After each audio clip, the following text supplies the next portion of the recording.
अस्सलाम वालेकुम and welcome to another lecture on statistics. आज हमारा 25th लेक्चर है स्टैटिस्टिक्स में और आज हम स्टडी करने जा रहे हैं about data forms and symbols. ये चीज़ आपने याद रखनी है कि मेजर्स ऑफ सेंट्रल टेंडेंसी को स्टडी करने से पहले हमारे लिए ज़रूरी है कि हमें ये मालूम होना चाहिए कि डेटा किन शक्लों में हमारे सामने हो सकता है, किन फॉर्म्स में हमारे सामने हो सकता है और कौन सी डिफरेंट सिंबल्स हम यूज़ करते हैं जब हम डेटा जो है उसका इस्तेमाल करते हैं। तो आज के लेक्चर में हम इन्हीं दो चीज़ों पे फोकस करते हैं कि डेटा किन जो है फॉर्म्स में हमारे सामने होता है और फिर कौन सी डिफरेंट सिंबल्स हम जनरली यूज़ करते हैं जब हम मेजर्स ऑफ सेंट्रल टेंडेंसी जो है वो निकालते हैं या फिर डिस्पर्शन वगैरह वो चैप्टर्स में जो टॉपिक्स होते हैं उनको स्टडी करते हैं। तो पहले हम आते हैं डेटा फॉर्म्स पे।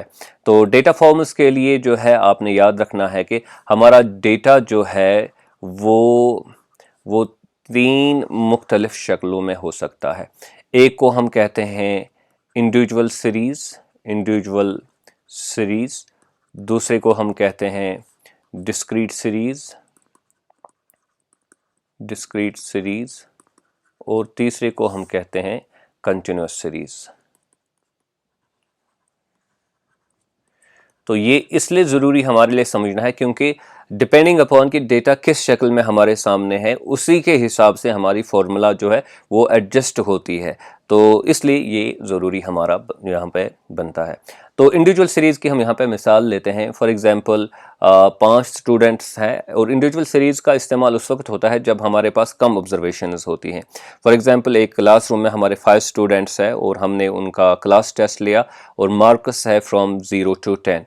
तो 5 बच्चों के मार्क्स कुछ ऐसे हैं, एक के 6 है, दूसरे के 4 है, तीसरे के 7 है और चौथे के जो है 3 है और लास्ट वाले के 5 है। तो यहाँ पे आप देख सकते हैं कि जिस तरीके से हमारे सामने डेटा अवेलेबल है इसको हम कहते हैं इंडिविजुअल सीरीज़। यहाँ पे किसी अलग से फ्रीक्वेंसी वगैरह का तज़किरा यहाँ पे नहीं है क्योंकि डेटा कम है, ऑब्जर्वेशंस की तादाद कम है, तो इसलिए हम स्ट्रेट अवे ऐसे ही लिखते हैं। और अगर हमने इस पे कोई स्टैटिस्टिकल ऑपरेशन करना हो क्योंकि ऑब्जर्वेशंस की तादाद कम है तो हम स्ट्रेट अवे इस पे जो है वो स्टैटिस्टिकल ऑपरेशन कर सकते हैं और जो है हम डिफरेंट फार्मूलाज जो होते हैं इंडिविजुअल सीरीज़ के लिए उनका इस्तेमाल जो है वो कर सकते हैं। तो इंडिविजुअल सीरीज़ फॉर एग्जांपल अभी आपने इसका अर्थमेटिक मीन निकालना है तो आप करेंगे summation of x divided by n। अब ये समेशन ऑफ x क्या है? तो बेसिकली ये जो ऑब्जर्वेशंस आपके सामने हैं, ऑब्जर्वेशंस के लिए हम जनरल सिंबल जो लिखते हैं वो है x और ईच ऑब्जर्वेशन जो है उसके लिए हम लिखते हैं। फॉर एग्जांपल पहली ऑब्जर्वेशन के लिए हम लिखेंगे x1, दूसरी के लिए x2, तीसरी के लिए x3, फिर x4 और x5। तो अब हमने चूंकि ये 5 ऑब्जर्वेशंस है इनको हमने एक्चुअली ऐड करना है। समेशन ऑफ x का मतलब है इनको ऐड करना है, तो हम इनको ऐड करेंगे और n है नंबर ऑफ ऑब्जर्वेशंस, तो फिर ये देखेंगे कि ये कितने ऑब्जर्वेशंस है, तो उस फार्मूला के ज़रिए से हमें अर्थमेटिक मीन जो है वो हासिल यहाँ पे होगा। तो अभी हमने अर्थमेटिक मीन तो इसका नहीं निकालना है, बस ये ख्याल रखना है कि इंडिविजुअल सीरीज़ के लिए जो फार्मूला होगी वो डिफरेंट होगी इन कंपेरिजन टू जो डिफरेंट फॉर्म्स होते हैं, दूसरे फॉर्म्स होते हैं डेटा जिनमें अवेलेबल हो सकता है। तो अब हम आते हैं डिस्क्रीट सीरीज़ में। डिस्क्रीट सीरीज़ में क्या होता है कि आपके लिए एक जो वेरिएबल होता है, हम जैसे यहाँ पे वेरिएबल को हमने x के ज़रिए से रिप्रेजेंट किया, यहाँ भी x के ज़रिए से उसको रिप्रेजेंट करते हैं। तो फॉर एग्जांपल आपका फैमिली साइज़ अगर हम लेंगे एज आवर वेरिएबल, तो फैमिली में एक बंदा हो सकता है, 2, 3, 4 और 5। और फिर हम यहाँ से लेते हैं फ्रीक्वेंसी, यानी कि कितनी फैमिलीज़ है जिनमें एक मेंबर है, कितनी में 2 है, कितनी में 3 और 4 और 5 है। फॉर एग्जांपल हम यहाँ पे लेंगे 5 फैमिलीज़ ऐसी है जहाँ पे 1 मेंबर है, ओके। और फिर जो है 10 ऐसी है जहाँ पे 2 मेंबर्स है, 20 ऐसे है जहाँ पे जो है we have 3 family members, then we have 10 families ऐसी हैं जहाँ पे 4 फैमिली मेम्बर्स है, और 5 फैमिलीज़ ऐसी हैं जहाँ पे 5 फैमिली मेम्बर्स है। तो अब आप यहाँ पे देख सकते हैं कि हमारा डेटा जो है वो डिफरेंट तरीके से हमारे हमारे सामने है। यहाँ पे जो डेटा था वो डिफरेंट था तरीके से हमारे सामने था। अब यहाँ पे डेटा की जो नौइयत है, जो फॉर्म है, वो डिफरेंट है, और इसको हम कहते हैं इंडिविजुअल सीरीज़। इंडिविजुअल सीरीज़ में अगर आप ये फोकस करेंगे, ये जो एक्स के वैल्यूज़ होते हैं ये सिंगल वैल्यूज़ होते हैं। ओके, तो अब हमारी फार्मूला जो है, अगर हम फॉर एग्जांपल अर्थमेटिक मीन इसका निकालेंगे तो वो डिफरेंट होगी। तो ये मैं यहाँ पे फार्मूला लिख देता हूँ। तो यहाँ पे फार्मूला है summation of F x divide by summation of F arithmetic mean के लिए।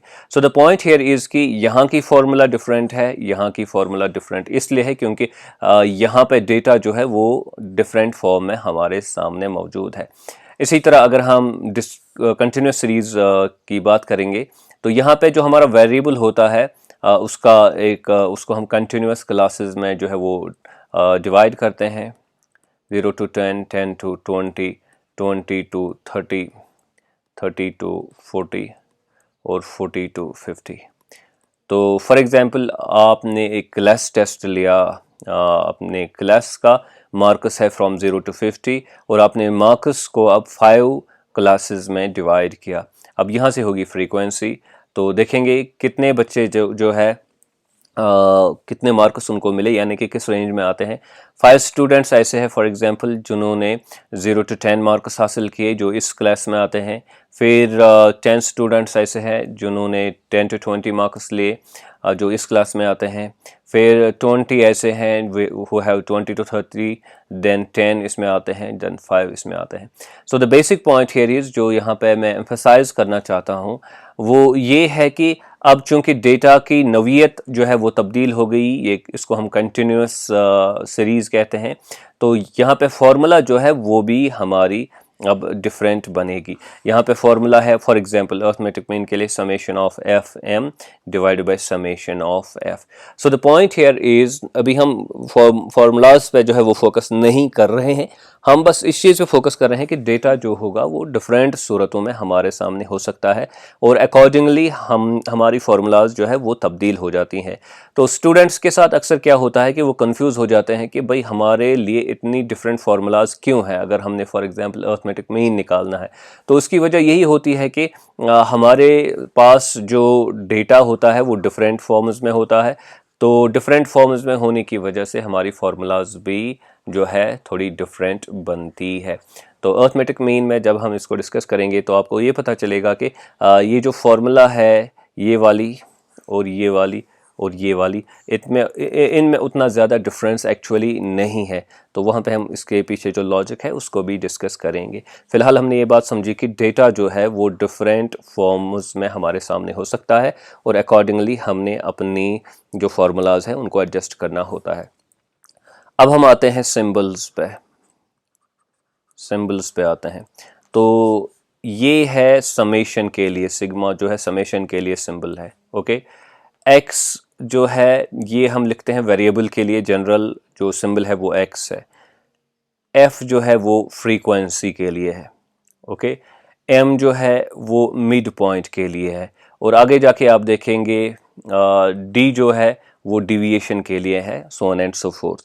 तो आज हम कुछ बेसिक जो हम सिंबल्स यूज़ करते हैं तो उन पे फोकस करेंगे। तो इसके लिए हम जो है वैल्यूज़ लेते हैं। पहले हम लेंगे इंडिविजुअल सीरीज़ के वैल्यूज़ जो हमने लिए थे 6, 4, 7, 3, 5। तो इंडिविजुअल सीरीज़ को पहले हम फोकस करेंगे। तो 6, 4, 7, 3 और 5। तो यहाँ पे अगर अर्थमेटिक मीन आपने निकालना होता है तो एक्स बार का मतलब है अर्थमेटिक मीन, तो यहाँ लिखते हैं हम summation of X divided by N. अब ये समेशन ऑफ एक्स क्या है? बेसिकली हम एक्स लिखते हैं किसके लिए, जैसा कि मैंने अभी बताया, ये हम लिखते हैं वेरिएबल के लिए। तो ये जो 6, 4, 7, 3, 5 है, यहाँ पे हम पहले के लिए लिखेंगे x1, ये x2 है, ये x3 है, ये x4 है और ये x5 है। तो जब हमें कहा जाएगा कि आप जो है समेशन ऑफ x निकालो, तो इसका मतलब है कि आपने 6 + 4 + 7 + 3 + 5 करना होगा, या आपने x1 + x2 + x3 + x4 + x5 करना होगा। तो ये फार्मूला के हिसाब से हम लिख रहे हैं यहाँ पे, और ये एक्चुअल वैल्यूज़ हैं x1 x2 वगैरह इनके वैल्यूज़ हैं। तो फिर हम जाहिर सी बात है जब हम इनके वैल्यूज़ निकालेंगे, इनको ऐड करेंगे, तो ये हमारा बन गया क्या, ये हमारा बन गया समेशन ऑफ x। तो इस तरीके से हम x का सम जो है वो निकालेंगे। अब रह गया हमारा n। तो n क्या है? n है नंबर ऑफ ऑब्जर्वेशंस, यहाँ n भी आप लिखेंगे। n है नंबर ऑफ ऑब्जर्वेशंस। तो कितनी ऑब्जर्वेशंस है? 1 2 3 4 5। तो यहाँ पे आप देख सकते हैं x5 तक हम पहुँचते हैं, तो इसलिए ऑब्जर्वेशंस की तादाद जो है वो है 5। तो अर्थमेटिक मीन अगर आपने निकालना हो तो दैट मीन्स आपने करना है 6 + 4 + 7 + 3 + 5 डिवाइडेड बाय 5। तो इसका वैल्यू तो 5 निकलता है, लेकिन वो हमारा अभी फोकस नहीं है। हमारा बस फोकस है कि समेशन ऑफ x का मतलब क्या है और n का मतलब क्या है। आगे बढ़ते हैं। अब हम लेते हैं डिस्क्रीट सीरीज़। तो यहाँ पे अगर आप फोकस करेंगे, हमने फैमिली मेम्बर्स की बात की 1 2 3 4 5 तक। ओके, तो हम लेंगे फैमिली मेम्बर्स, यानी x के वैल्यूज़ हैं 1 2 3 4 एंड 5। ओके, और जो हमारे फ्रीक्वेंसी है इसके लिए वो है 5 10 20 10 5। फ्रीक्वेंसी है 5 10 20 10 और 5। इसका मतलब क्या है वो हमने पहले ही डिस्कस किया है। तो अब हमने क्या करना है यहाँ पे, देखिए बेसिकली क्या बताया गया है। 5 फैमिलीज ऐसी है जहाँ पे 1 फैमिली मेंबर है, 10 फैमिलीज ऐसी है जहाँ पे 2 फैमिली मेंबर्स है, so on and so fourth.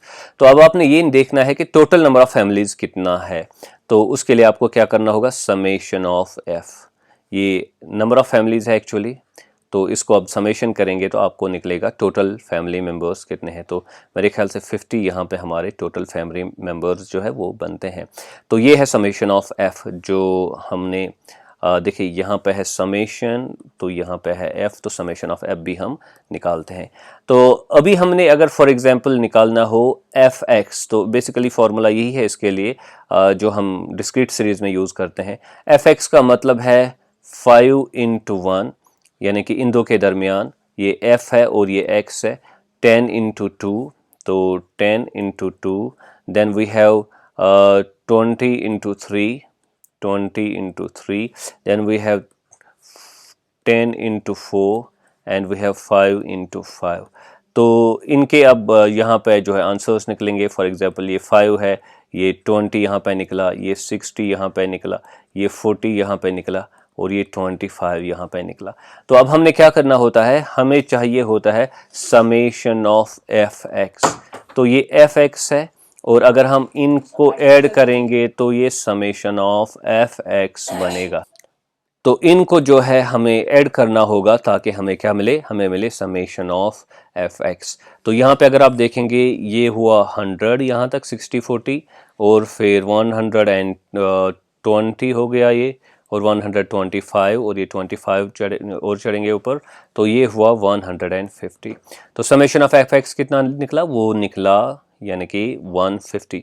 तो इस तरीके से हमने इसमें देखा समेशन ऑफ f हम कैसे निकालते हैं, fx कैसे हम निकालते हैं, समेशन ऑफ fx हम कैसे निकालते हैं।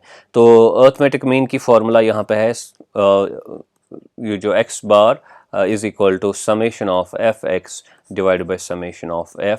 तो यहाँ पे वो निकलेगा x bar is equal to 150 divided by 50, तो वो 3 यहाँ पे इसका वैल्यू निकलेगा।